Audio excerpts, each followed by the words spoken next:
Hello friends, मैं हूं राज और आप देख रहे हैं ऑन ट्यूशन। आज जो हम लोग लेसन पढ़ने वाले हैं वो द स्केयर क्रो। इस लेसन को लिखा है सत्यजीत राय ने। सत्यजीत राय को 32 नेशनल अवार्ड्स मिल चुका है और उन्हें देश के सबसे बड़े रत्न भारत रत्न से भी नवाजा गया है। इस कहानी में जो मुख्य किरदार है वो मृगांको शेखर, जिन्हें हम मृगांको बाबू भी कह के पुकारेंगे। दूसरा कैरेक्टर है वो है अभिराम, जो कि एक सर्वेंट था और जो कि मृगांको बाबू के घर पे 20 सालों तक काम कर चुके हैं, लेकिन कुछ चोरी के इल्जाम पे इन्हें निकाल दिया जाता है। और तीसरा जो कैरेक्टर है सुधीर, जो कि एक ड्राइवर है मृगांको शेखर का, और मृगांको शेखर इस लेसन में एक राइटर है। तो चलिए लेसन को स्टार्ट करते हैं।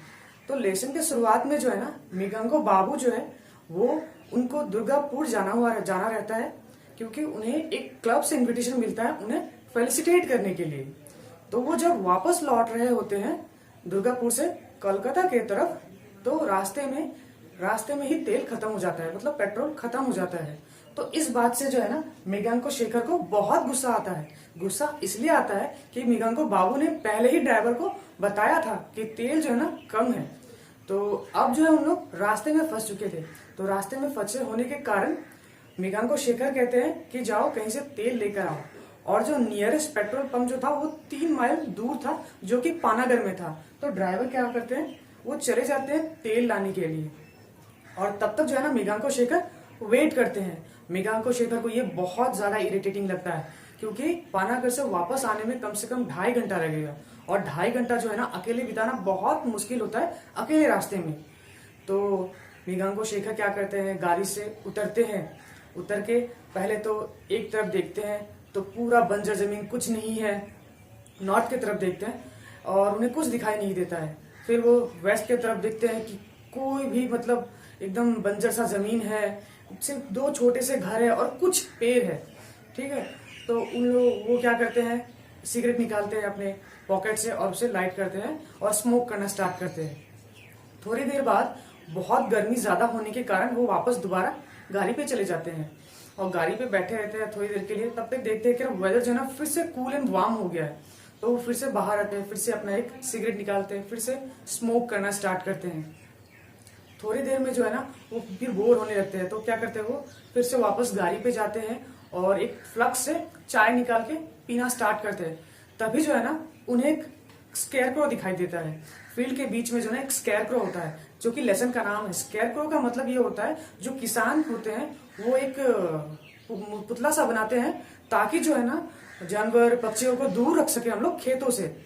वो ये नोटिस करते हैं कि वो जो स्केयरक्रो जो है ना उसके पैर जो है ना बैम्बू से बने हुए हैं, और जो उसका जो सर जो है ना एक बड़े घैले से बना हुआ है, बड़ी बड़ी आंखें बनाए हुए उसकी। ठीक है, और वो जो शर्ट जो पहना हुआ था ना वो था आपका रेड और ब्लैक चेक में, जो कि उसे कुछ याद दिला रहा था किसी का।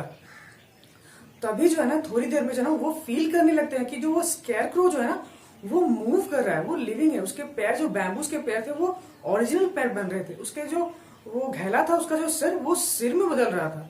ये बहुत शॉकिंग लगता है। धीरे धीरे उसके जो धड़कने जो है ना वो तेज होने लगते हैं, और उस स्केयरक्रो जो है ना वो धीरे धीरे धीरे करके पास आ जाता है। और पास आते ही वो कहता है कि मृगांको बाबू, मुझे पहचाना?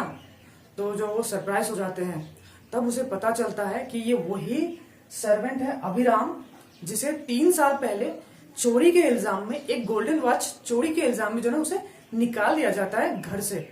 हुआ यूं रहता है कि एक बार जो है ना गोल्डन वॉच चोरी हो जाता है मृगांको बाबू के घर से, और जो उसके फादर जो है, मृगांको बाबू के फादर जो है, एक विच डॉक्टर को बुला के लेके आते हैं। मतलब जो भूत प्रेत को या फिर इस तरीके का तांत्रिक को बुला के लेके आते हैं। तो वो जब घर पे आते हैं वो एक कुछ रोटेटिंग स्पिन लेके आते हैं और उसे घुमाते हैं, और वो जो स्पिन जो है ना वो अभिराम के पास आके रुक जाता है। तो उन सबको लगता है कि अभिराम ने ही हर चीज को चोरी करता है, और इस गोल्डन वॉच को भी उसने चोरी किया। इसके पहले जो अभिराम के ऊपर जो है ना बहुत ज्यादा फेथ था सभी का, लेकिन अब क्या होता है, उसे जॉब से निकाल दिया जाता है।